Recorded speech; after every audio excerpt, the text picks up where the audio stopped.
দেখো কড়াইটাকে তোমাদের সামনে দেখাবো, তা একটু জামা প্যান্ট পরানোর দরকার না, তাই সুন্দর করে গায়ে তেল মাখিয়ে একটা পলিথিনের জামা পরিয়ে দিলাম, যাতে ও রোদে পুড়ে বা আগুনে পুড়ে কালো না হয়ে যায়। তো যাই হোক, ওই যে আগুন ধরিয়ে দিয়েছি। আজকে বানাবো আলুর কী বলে, আলুর চিপস, পকোড়া না, সরি, আলুর চিপস। তাই যে উনুনটা প্রথমেই ধরিয়ে নিলাম, তা দেখলাম যে উনুন নিভে গেছে, আবারও উনুনটা ধরিয়ে নিলাম সুন্দর করে। তাই যে এবারে তেল দিয়ে দিই, নাহলে কড়াইটা ছাত করে পুড়ে কালো হয়ে যাবে। এবারে যে সাদা তেল দিয়ে দিলাম, রিফাইন্ড অয়েল।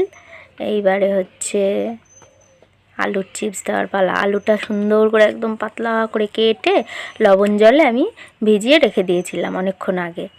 তো আর এর সঙ্গে আর লবণ এক্সট্রা করে দিতে হবে না ভাজার পরে, আর ভাজার সময় লবণ দিতে হবে না। এবার ওই দেখো তেলটা কি সুন্দর গরম হচ্ছে, দেখেছো? একদম হেভি। কড়াইটা সুন্দর হয়েছে, মেলা থেকে কিনেছি। ওই যে পুচকি উনুনটার জন্য, মানে পুচকে এই কড়াইটার জন্য যে পুচকি উনুনটা বানিয়েছিলাম, সেটাই করে ধরিয়ে দিলাম। এবারে যে আলুটা দেখো কি সুন্দর ফুলে যাচ্ছে, পুরো লুচির মতন লাগছে না দেখতে? বল। হ্যাঁ, লুচির মতন লাগছে না? এবার বল, দেখতে তো লুচির মতনই লাগছে, তাই না? পিয়ামও বলছে লুচির মতন লাগছে আলুগুলো। তো এই যে আস্তে আস্তে করে ভেজে নিই, সুন্দর একদম মচমচে করে ভেজে নেব আলুর চিপসগুলো। এবারে দেখো ওইগুলো ভাজা হয়ে গেছে, লাল লাল করে তুলে নিয়েছি। এবার আর যে কটা আলু ছিল সেগুলোও দিয়ে দেবো, আস্তে আস্তে ভেজে নেবো। খাবি তো আলুর চিপস? একটু ঠান্ডা হোক তারপরে। গপু খাবি তো? আচ্ছা, গপু আর পিয়ম কিন্তু আমার পেছনে লাইন দিয়ে দাঁড়িয়ে রয়েছে, কখন চিপসগুলো ভাজা হবে আর খাবে। হ্যাঁ, আস্তে আস্তে এইভাবে সব আলুগুলো ভেজে নেব। তো ওরা লাইন দিয়ে দাঁড়িয়ে রয়েছে, ওদের একটু দিয়ে নিই ভাজার, মানে অন্যগুলো ভাজতে ভাজতে ওরা এগুলো খেতে থাক, দিয়ে দেবো একটু। তো এই যে আরও কয়টা চিপস আমি দিয়ে দিলাম কড়াইতে, কি সুন্দর লাগছে না দেখতে?